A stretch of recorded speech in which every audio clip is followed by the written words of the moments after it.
皆さんこんにちは。大です。しゅんです。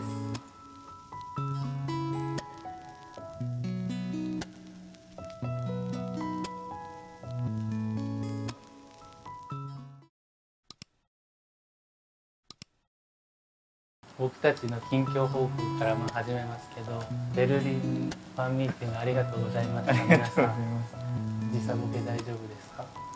気合いで起きました。寝れなかった。寝れなかったの？なんかちょっ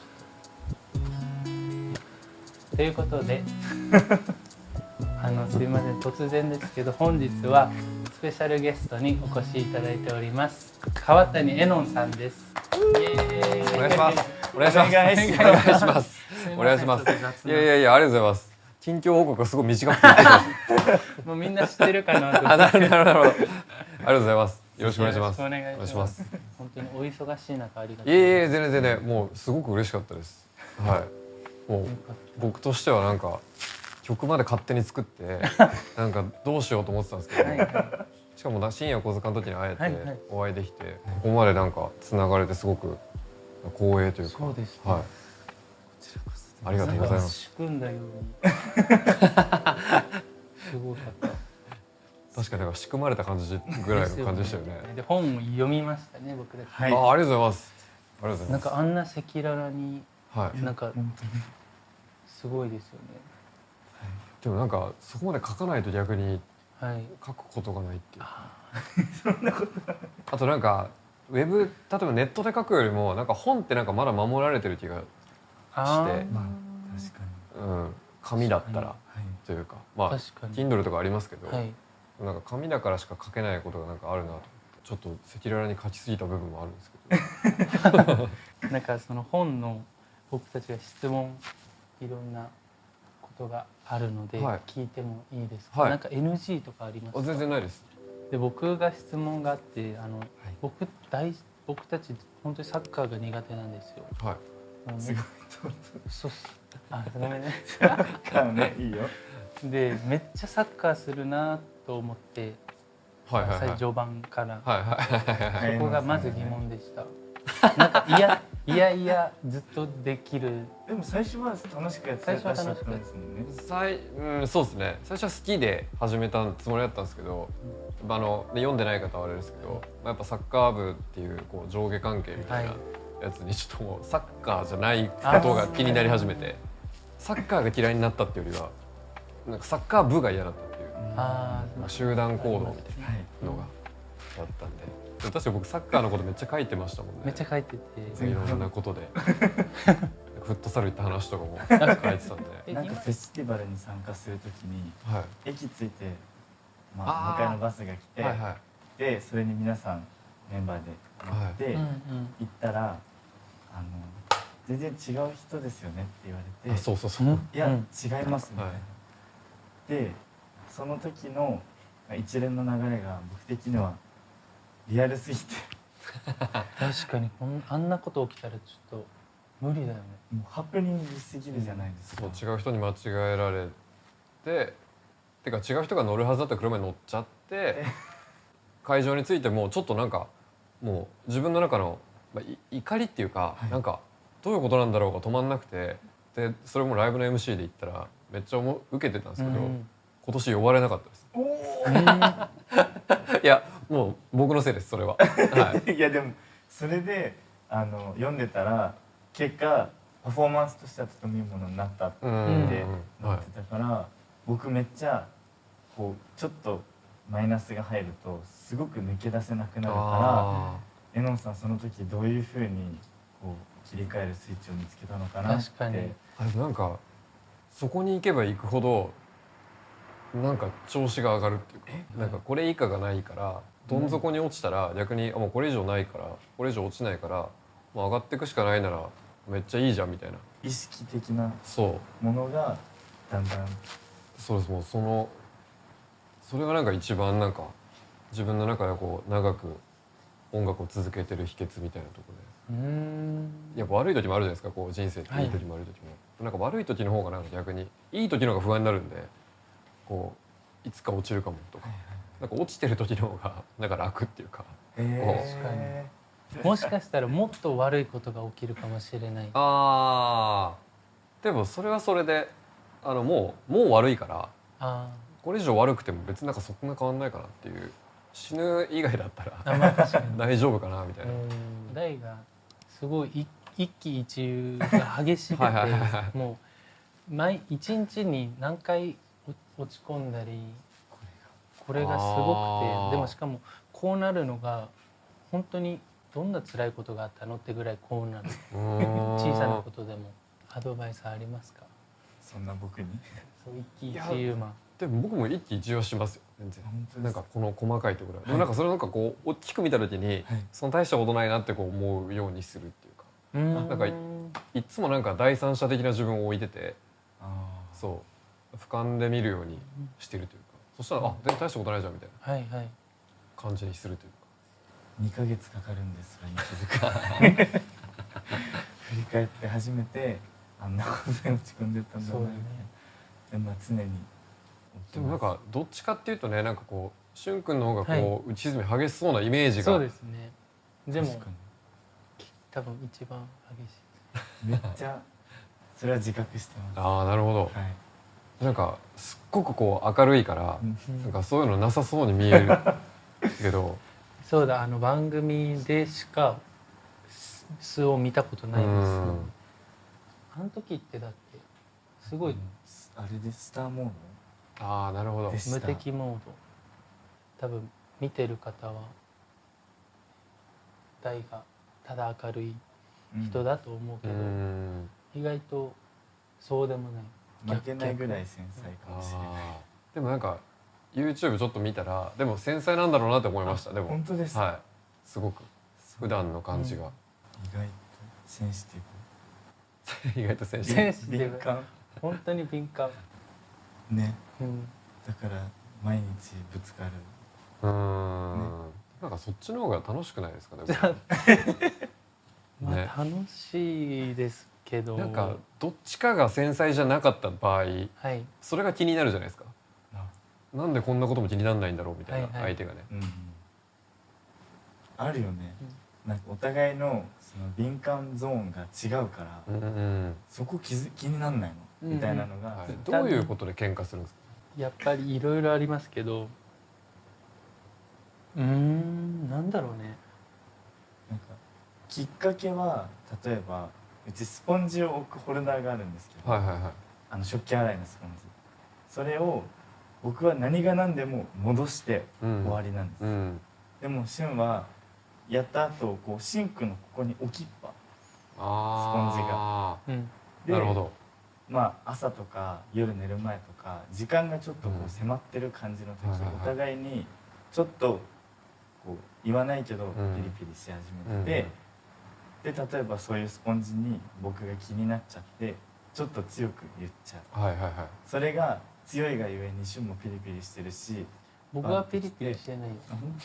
でなんかなんでそんな風に怖く言うのみたいな。いやもう何十回言ってるじゃんみたいなことで喧嘩になる。だから今も喧嘩起こりそうだけど大丈夫？大丈夫だね。今は大丈夫ですよね。なんかわかるなその感じ。スポンジとかね。本当に細かなこと。でそれプラス言い方ですかね。何を言われてもいいけど言い方がちょっとグッとくる。どんな感じですかスポンジは？ねまたじゃんみたいな。なるほどね。なんでできないのみたいな。そこまで言う日は相当イライラしてる。確かになんでできないの一番怖いセリフ。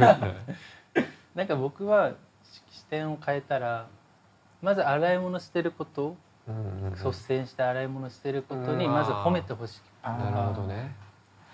なんかできてる部分があるのにスポンジ置いてるだけで責めないでよと思うけど。なるほど、めちゃくちゃ勉強になるな。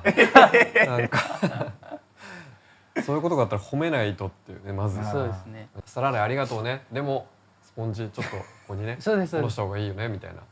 でしかもなんか多分変わんないんです。変わってください。そう。バスタオルはかけれるようになったんです。かけれなかった。かけれなくて。足拭きの横にもうびしょびしょになってああなるほどね。からでもそれがなくなったね。なくなったね。じゃあねなんかスポンジもねいつかは、いけそうな。僕はエノンさんのは恋愛のアドバイスみたいなのがいつも気をつけてることとか。恋愛のアドバイス俺らに。そう。いやでも俺でも許すようにしましたね。そういう時なんか自分が自分の感覚でははい100ゼロであっちが悪いって思っても、はいこっちが悪いにする。素そできないよね。自責ですね。ういやもうっていうように途中からしましたね。何歳ぐらいですか？いやでも30超えてぐらいですかね。もうちょっか20代後半ぐらいの時からなんかちょっとそっちの方が楽だなと思って。いやそうですね。だって人のせいにしたらだってね、と。あっちも怒るしなんかもう結局終わんないから、はい。こっちが折れたらなんかあっちも逆にそれで私が悪かったかもって逆になってくれるっていうか、そうそれが一番言わないんですか？前は言ってたんですけどそういう時とかはあったら言わなくなりましたね。そういう時にもうなんかじゃあもうはい僕がやればいいや。スポンジが落ちてたとしてもまあそういうことがあったらすぐ無言で戻すかも言わずに。まあ、てか自分が戻せばいいやってまあそうなんですけどね本当に。昔は全然多分同じでしたよそうなんでこう戻さないのみたいな、とか鍵の施錠した後にこういうバタンってドアロック別に家にいたらドアロックがする必要ないけど、なんか俺こだわりでドアロックする方なんですよ。ドアロックしないとなんか昔気になってましたね。そう不安症なんでめっちゃ。そうですね。不安症。僕も鍵だけは閉め忘れないか絶対寝る前に見ちゃいます。めっちゃわかるな。トイレ行く前。そう俺も寝る前とか俺なんなら何回も閉めたっけとか。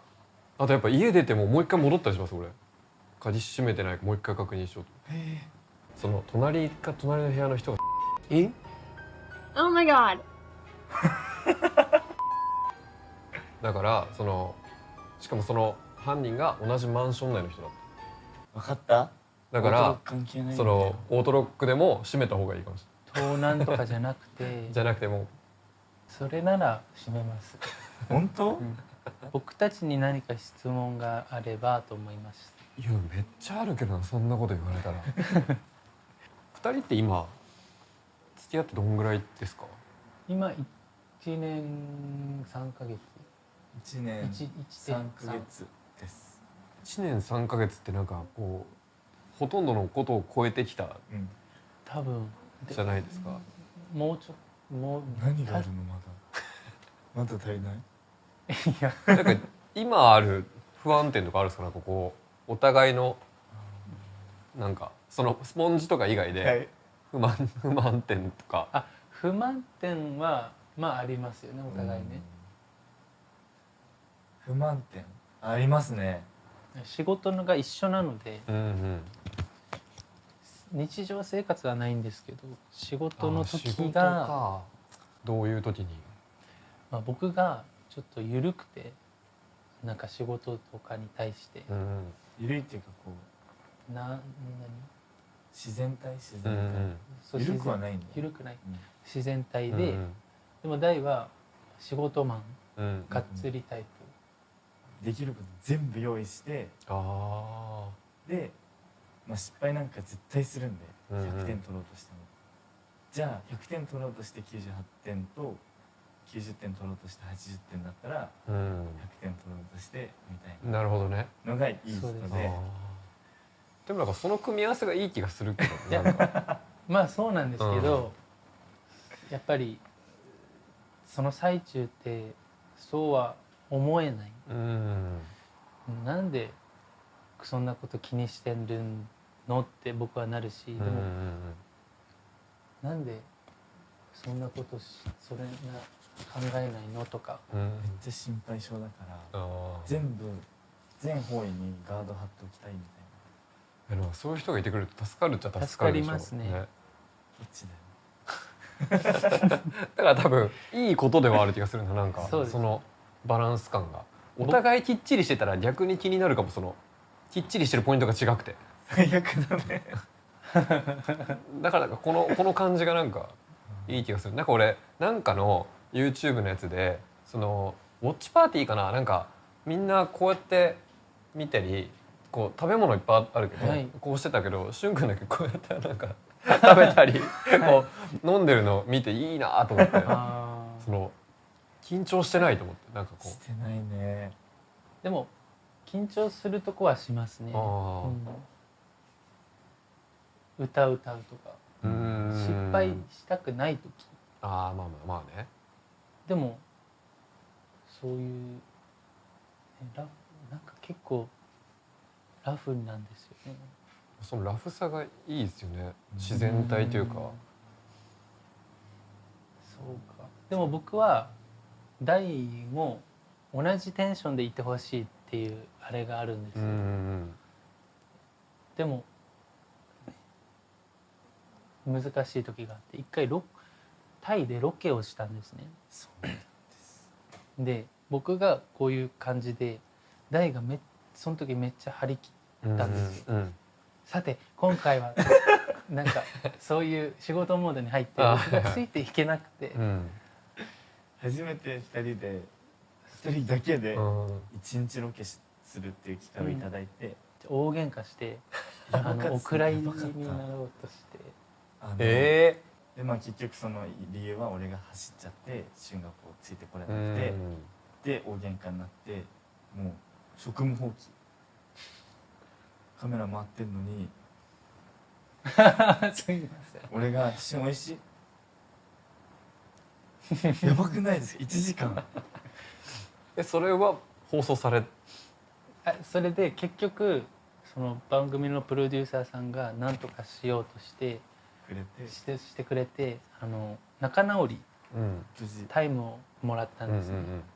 して無事仲直りしてその動画を撮って、仲直りしてるところも撮ってなんかドキュメンタリーみたいになっちゃった。そうなんですよロケがでもうローカル現地のスタッフさんみんな時間があるから、みんな帰っちゃうんです、だから急遽 iPhone で画質がね、そうか、俺がね本に書いてたオーストラリアのロケの話でね、カメラがいなくなったってやつですね。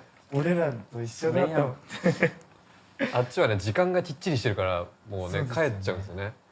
そうで最後の大事な10分めっちゃいいルーフトップのレストランにいるのに画質が砂嵐ガビガビになっちゃうみたいなねで暗いし、ね、本当に今は思い出ですけど、いやすごいね。でもなんかそれがドキュメンタリーになるのが2人の強みな気がするけどな。普通にロケするんじゃなくて日本でそのロケとかある？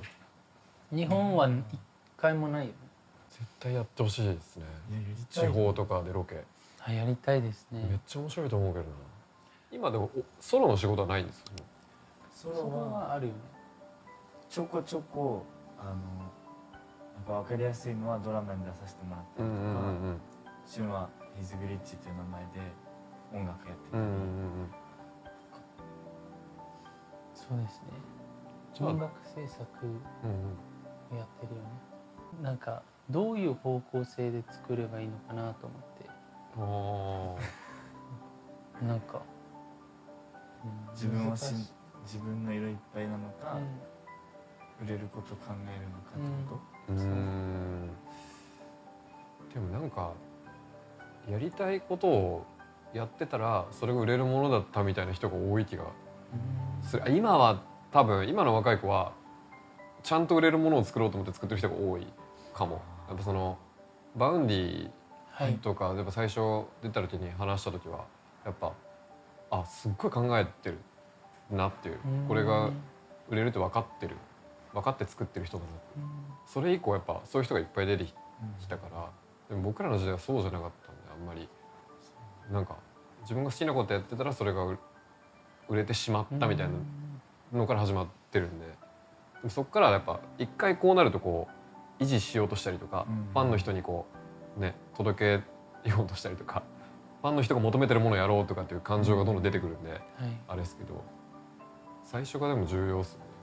でもなんかバウンディとか見てもめっちゃ TO だから彼はもうちょっともう本当に TO すぎるんで例外だとしても、なんかあんまりでもやっぱ売れるものにコミットしすぎるとこうねあってなる時があるからあ来たこれねみたいなそのなる時があるからなんかどっちとも言えないですけど2人はでももともと知名度があるし海外でもね出したら聞いてくれる人たちがいるから、なんかあんまりそう考えなくていい気がするんですけどね。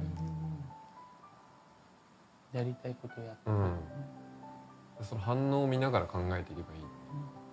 だけど恵まれてると思うんですよ。海外にだってそもそも知ってる人がいるってなかなかないから日本で音楽やってる分には。だから最初の1曲目から聴いてもらえる土壌があるからすごくなんかいいなと思うんですよ。めっちゃ楽しみだなと思って。新曲聴いてください出た。あ、聴きます聴きます。もう少し。あ、もうちょっとでできる。はい。ちょっと締めたことない。どうぞ来春をよろしくお願いします。ありがとうございます。でまあなんかコメントとかでまあなんか気になることとかあったらね、コメントしてください。川谷さんのことだったりね、返しますので。お願いします。見たかったみたいな。ぜひお願いします。でやりたいことがもう一つあって、ファッションチェックをやりたいなと思って、おしゃれ番長さんにご教示いただけたらと。けどめっちゃ可愛いですけど2人とも。でもレイヤーねなんかすごい可愛いですよそれ。これ可愛い。可愛いですよ。ずっとベスト探してて普通じゃないベスト見つけて。いや意外とそのカーディガンの上にベストってあんまりね。ないですか。僕も最近スウェットの上にベストみたいなのちょっとハマってて。割と色カラフルに使うんですけど普段着に落とし込みやすくて僕にはとてもなんか裏地がオレンジなのもすごい可愛い。あ、リバーシブルなんだ。可愛い。なんてそうなんですけど。2人ともでもデニムなんですよこれ。そうですね。スニーカー紐結んでないの可愛いなと思って。すいません。なんかすぐ抜けるんですよ。なんか結ばなくてもなんか可愛かったな。いや結びます。転んじゃうからね。なんか楽に着れる服が僕はやっぱ好きなんで。ちゃんとですね。このトップスはレディースですか？